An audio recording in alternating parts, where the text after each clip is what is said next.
नमस्कार, मैं जितेंद्र शर्मा। सफाई कर्मचारियों का आंदोलन 26 नवंबर को खत्म हो गया। 17 नवंबर से आंदोलन शुरू हुआ था, हड़ताल शुरू हुई थी, लेकिन 26 नवंबर को समझौता होकर वो खत्म हो गया। 11 बिंदुओं का मांग पत्र था। 10 नवंबर को ढंडोरिया साहब ने नगर निगम को दिया था, प्रशासन को दिया था, और 11 की 11 मांगों पर समझौता हो गया, मतलब समझौता हो गया और मामला खत्म हो गया।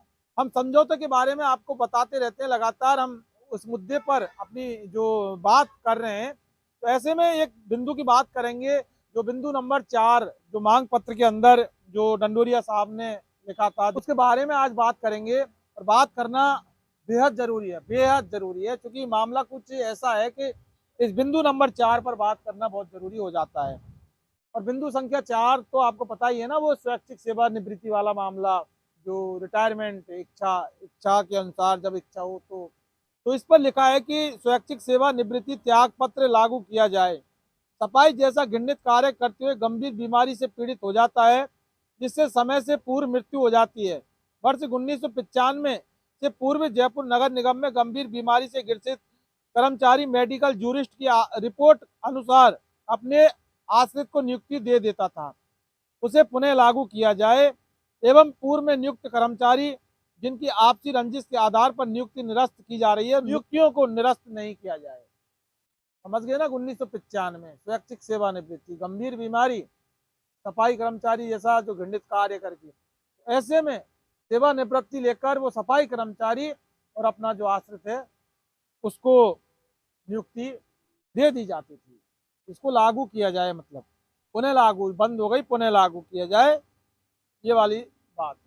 जो समझौता के अंदर क्या मतलब इनसे करार हुआ, कॉम्प्रोमाइज कॉम्प्रोमाइज नगर निगम प्रशासन से, सीधा सीधा कहें तो भारतीय जनता पार्टी की सरकार से। मांग राज्य सरकार के अधिकारों में निहित है। इसके लिए राज्य सरकार को निगम के पत्रांक 586 दिनांक 24/11/2025 द्वारा पत्र लिखा गया है। राज्य सरकार द्वारा उक्त बिंदु पर नियमानुसार निर्णय लिया जाएगा। यहीं से बात करना बेहद जरूरी हो जाता है, क्योंकि सफाई कर्मचारियों की बात है ना, तो बात बहुत ज़्यादा गंभीर हो जाती है। किसी आरएएस आईएएस की बात या किसी बड़े विभाग के अधिकारी की बात करना बहुत ज़्यादा बड़ी नहीं होती और बहुत ज़्यादा जरूरी हमारे लिए नहीं होता, लेकिन निचले तबके का अगर कोई भी गरीब आदमी, दबा कुचला या निचले तबके का कर्मचारी या बेरोजगार, समझ रहे ना बात को, तो फिर बात करना बहुत जरूरी हो जाता है। देखिए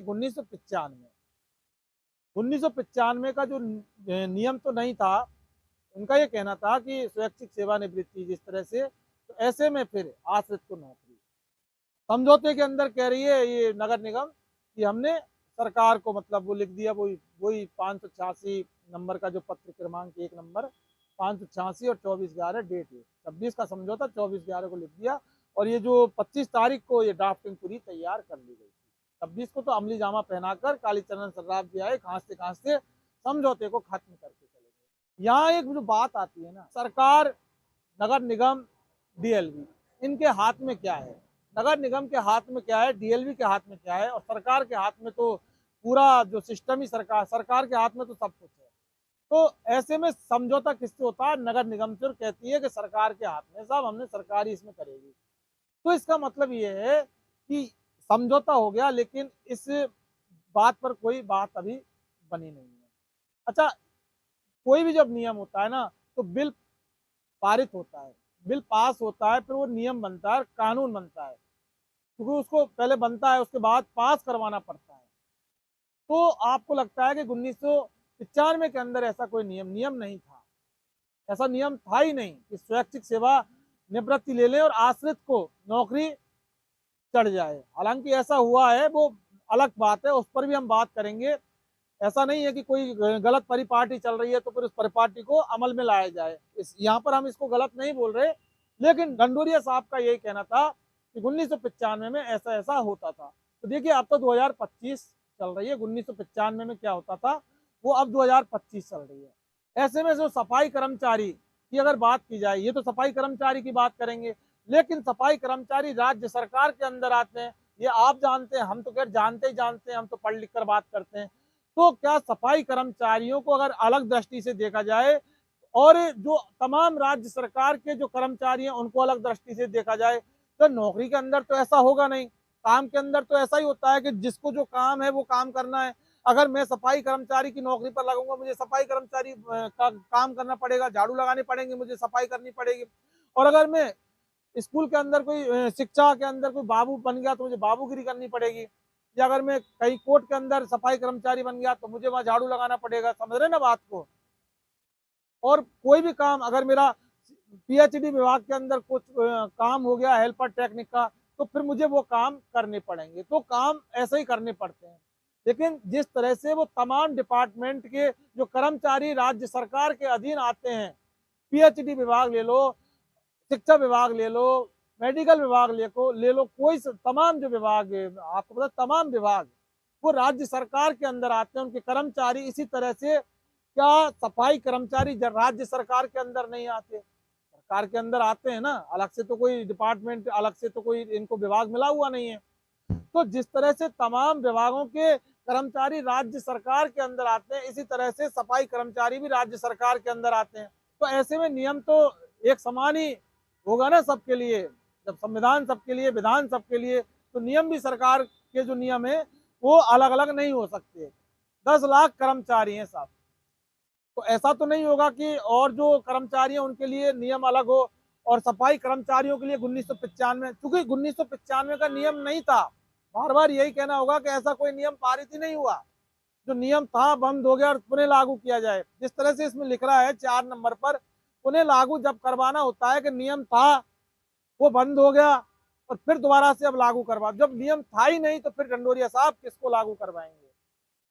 समझ रहे ना बात को। देखिए ये वीडियो बहुत ज्यादा महत्वपूर्ण बन जाता है आप दर्शकों के लिए, इसलिए इस वीडियो को पूरा गहराई से आपको देखना होगा। देखिए हमारे वीडियो लंबे जरूर होते हैं, हम बार बार यही कहेंगे कि अगर हमें देखना है, इन्वेस्टिगेशन मीडिया को देखना है, तो फिर लंबे वीडियो देखने की आप आदत जरूर डाल लीजिए। क्योंकि जो छोटी छोटी रील के द्वारा हम कोई बात नहीं कह सकते, शॉर्ट वीडियो के द्वारा हम कोई बात नहीं कह सकते, 5 मिनट में 125 खबरों के रूप में हम कोई बात नहीं कह सकते।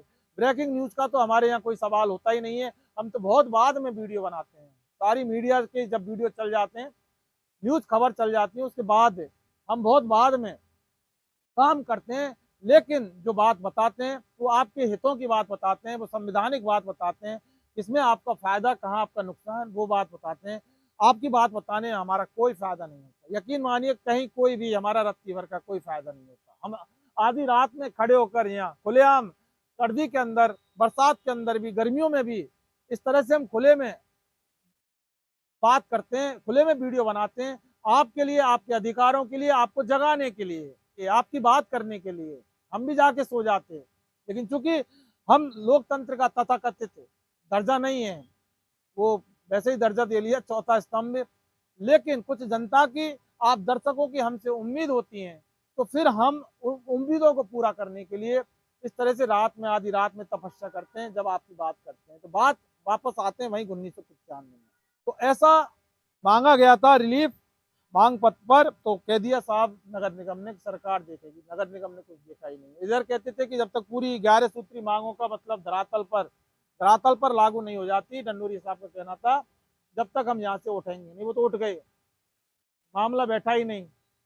तो नियम सबके लिए बराबर है, और जब नियम थे ही नहीं तो लागू कैसे होंगे? और जो जिनकी कुछ नौकरी लगी थी, जिन नौकरियों की बात कर रहे हैं, अब यहाँ संकट उन लोगों के लिए हो गया जो 1995 में नौकरी लगे थे।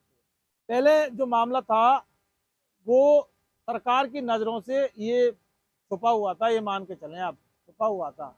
लेकिन अब ये उजागर हो गया साहब, सरकार के सामने आ गया है ज्ञापन आंदोलन करके। तो चौथा नंबर जो बिंदु है ना, अब ये सरकार, पहले सरकार को भी ज्यादा ध्यान नहीं था 1995 में क्या होता था, ले लेते थे स्वैच्छिक सेवानिवृत्ति।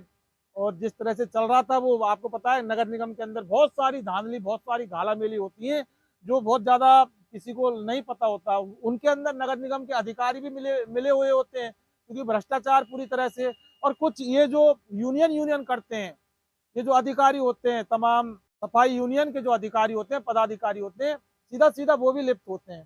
और भ्रष्टाचार भ्रष्टाचार पूरी तरह से चल रहा होता है, चाहे वो अनुकंपा नियुक्ति ले लो या दत्तक पुत्रों के मामले में ले लो, सारा सब कुछ फर्जीवाड़ा चलता है। तो इसी तरह से 1995 में कुछ जो नौकरियां लगी थी, लेकिन मामला गुपचुप में चल रहा था, सरकार की नजरों से छुपा था, लेकिन अब सरकार की नजरों में उजागर हो गया साहब। अब उन लोगों के लिए बहुत बड़ा अब खतरा हो जाएगा और संकट हो जाएगा। और इसका जिम्मेदार कौन होगा पता है? ये आंदोलन, ये सफाई जो वाल्मीकि संयुक्त वाल्मीकि एवं जो सफाई श्रमिक संघ का जो आंदोलन है ना, ये उसका जिम्मेदार होगा। जरा सोचिए कि नगर पालिका की बात कर रहे हैं, 1995 में ऐसा होता था, तो नगर पालिका क्या राज्य सरकार में नहीं आती? राज्य सरकार में ही तो आती है नगर पालिका, नगर पालिका है ही राज्य सरकार की। तो अगर 1995 के नियम यहाँ सफाई कर्मचारियों के लिए लागू होने चाहिए, तो फिर सारे सारे विभागों के, चाहे वो पीएचडी हो, बिजली विभाग हो, शिक्षा विभाग हो, या समझ रहे ना बात को, तमाम जो राजस्थान सरकार के मेडिकल विभाग हो, फिर तो उसके अंदर भी ये नियम लागू होना चाहिए। अगर सफाई कर्मचारियों के लिए लागू होगा 1995 का नियम, तो फिर यहाँ लागू होगा, और नियम तो वो था ही नहीं, तो फिर लागू कैसे होगा?